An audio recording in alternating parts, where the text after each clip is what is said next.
오늘 이 영상을 클릭한 당신은 분명 좋은 사람입니다. 하지만 당신의 선함이 누군가에게 먹잇감이 되고 있진 않나요? 오늘 이 영상에서는 크게 두 가지를 배워볼 거예요. 첫째, 어째서 그들은 그런 못된 행동을 하는가? 독설 뒤에 숨은 진짜 의도를 알아볼게요. 적을 알고 나를 알면 백전백승이라고 하잖아요. 먼저 그들이 되어보고 나서 두 번째로 함부로 말하는 사람에게 똑똑하게 대처하는 법을 본격적으로 배우겠습니다. 이제 더 이상 뒤돌아서 울거나 이불킥하는 마음이 없기를 바랍니다. 의도적으로 남에게 상처 주는 이유. 대부분의 사람들은 남들과 잘 지내기 위해 노력합니다.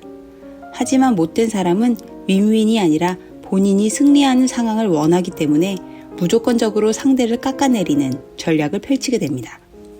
악질적인 사람들이 누군가를 괴롭히는 데는 여러 가지 이유가 있지만 대략 4가지로 압축되는데요. 그들이 괴물처럼 행동하는 이유. 첫째, 자기의 열등감을 보상받기 위해. 둘째, 양심의 가책이라는 것을 모르기 때문에. 셋째, 자기 행동을 정당화하기 위해. 넷째, 달리 행동할 방법을 알지 못하기 때문입니다. 사람에 따라서 이 중 한 가지만 해당될 수도 있고 이 모든 이유를 다 가진 경우가 있을 수도 있어요. 열등감이 심한 사람은요, 남들이 자기보다 더 유능하고 인기를 누리거나 성공하는 느낌을 견디지 못합니다. 그래서 남들의 기분도 같이 망쳐놓음으로써 자신을 위로하는 미성숙하고 무책임한 반응을 보이게 됩니다. 그리고 양심의 가책 따위는 느끼지를 않아요. 어째서 죄책감을 모르는 걸까? 역설적이지만 악질적인 사람들은 열등감을 느끼면서도 다른 한편으로는 자신이 누구보다 똑똑하고 현명하다고 믿는다고 합니다. 거만한 태도로 남들을 훈계하는 버릇이 있기 때문에 내가 무례한 게 아니라 당신이 열등한 거야 라고 생각하는 거죠. 혹시 떠오르는 사람 있으신가요? 악질은 재생산됩니다. 핀란드의 한 대학 연구소에서 폭력의 원천에 대해 조사했는데 성장기에 고통을 받으며 자랐던 사람은 자신이 받았던 고통을 고스란히 남에게 주면서 안도감과 쾌감을 얻게 된다고 합니다. 자신에게 고통을 준 사람과는 직접 대면하기 두렵고 그러니 나머지 막대해도 되는 쉬운 사람을 골라 분노를 해소하는 것입니다. 당신이 그 분풀이 상대가 되어서는 안 되겠죠. 만만한 사람이 되지 않으려면 사적이든 직장에서든 처음엔 깐깐하게 구는 것이 좋습니다.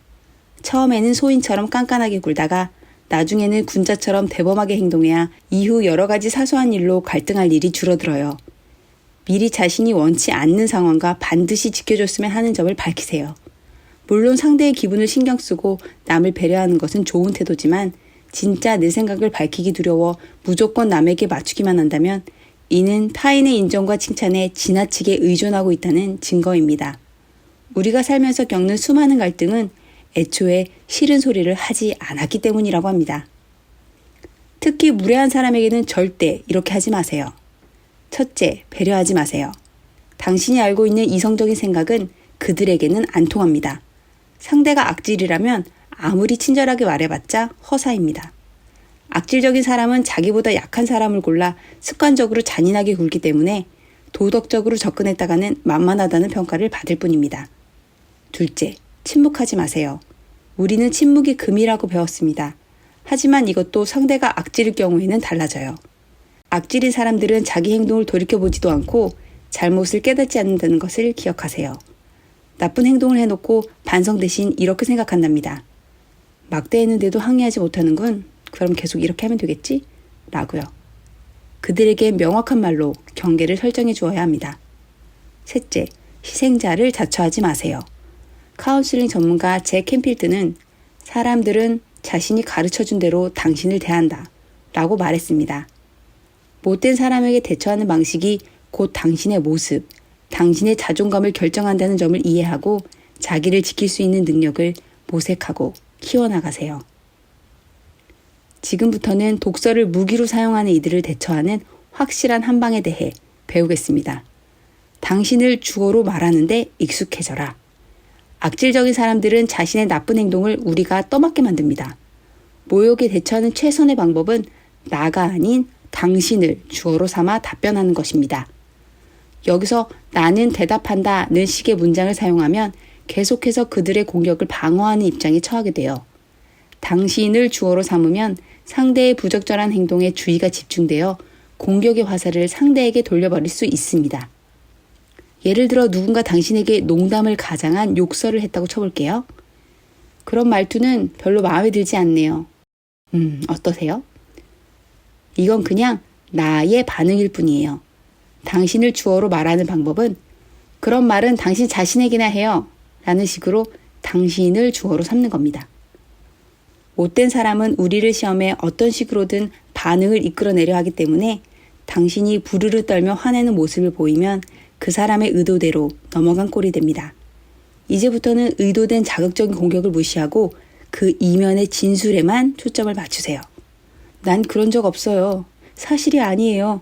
하고 외치기보다 방금 뭐라고 하셨지요? 라고 되묻고 침묵하세요.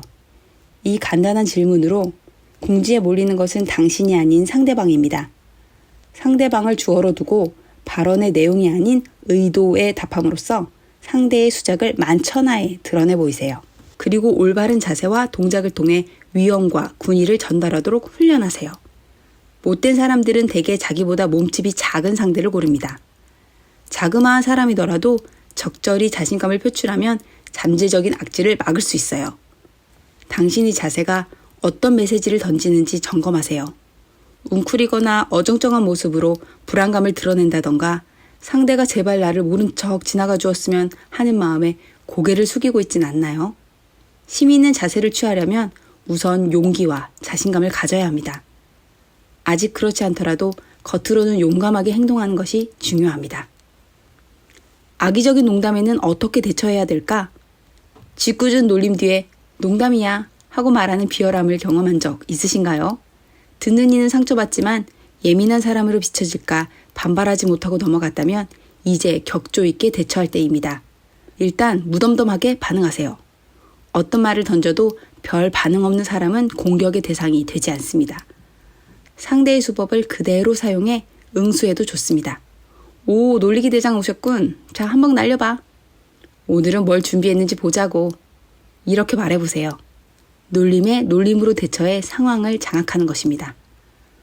왜 이러는 거지? 남의 기분을 망치면 기분이 좋은가 봐. 라는 식으로 상대의 속내를 밝히며 평가하는 방법도 좋습니다.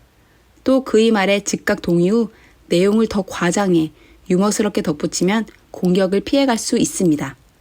언어적 공격에 맞서기보다 함께 흘러가는 쪽을 택하면 더는 당신을 말로 괴롭히지 못할 것입니다. 괴물과 싸우면서도 괴물이 되지 않는 법. 마지막으로 이런 의문이 듭니다. 악질적인 사람에게 당하면서도 인간의 선량함을 믿어야 할까요? 네, 세상에는 악인도 많지만 도덕적인 인간이 훨씬 많습니다. 두 부류는 공존할 수밖에 없고요. 세상 이치를 깨달은 선한 인간으로 거듭나시기 바랍니다. 누군가 도와주길 기다리지 말고 스스로를 구원하세요. 그리고 만약 어떤 사람이 당신을 무시한다면 그것은 그 사람이 당신보다 잘나서가 절대 아닙니다. 사람이 오만해지고 남을 무시하게 되는 까닭은 자기 자신밖에는 안중이 없어서 타인의 가치를 보지 못하기 때문입니다. 바꿔 말하면 누군가가 나를 무시한다고 해서 반드시 내가 능력이 부족하거나 어딘가 모자란 것은 아니란 뜻입니다. 남이 나를 냉담하게 본다고 해서 스스로를 무능력하다고 생각하지 마세요. 당신은 가치 있는 사람입니다. 감사합니다.